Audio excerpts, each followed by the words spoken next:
तर मंडळी, आजचा दिवस माझ्यासाठी खरंच खूप स्पेशल होता. तो आता स्पेशल कसा होता, काय होता, तर चला सर्व सांगतो. Hello hello hello. तर कसं काय मंडळी, आज कन्यापूजन होतं. मम्मीला जेवण बनवायचं होतं, तर मम्मीने पटपट भाजी करून घेतली आणि मी मग मस्त कुरड्या पापड वगैरे सर्व तळून घेतले. सर्व स्वयंपाक झाल्याबरोबर देवाला नैवेद्य दाखवून दिला आणि मी डायरेक्ट आली हॉलमध्ये.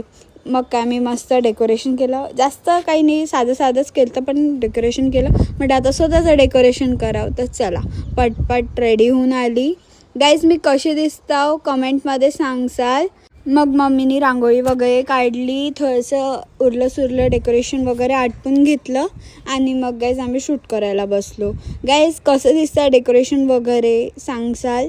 आणि मग शूट करता करता मला गाईज भूक लागली, तर मग काय थोडंसं खाल्लं आणि शूट कंप्लीट झाला. आता मला अजून एक शूट होता, त्याचसाठी रेडी होतो. गाईज, कशी दिसतं सांगसाल. आणि मी दोन्ही व्हिडिओ माझ्या चॅनलला अपलोड केले आहे, जाऊन तुम्ही बघू शकता. गाईज, मी आज खूप थकली. बस मग that's it for the day guys. Stay tune for more mini blogs. Meet you next video. Bye bye.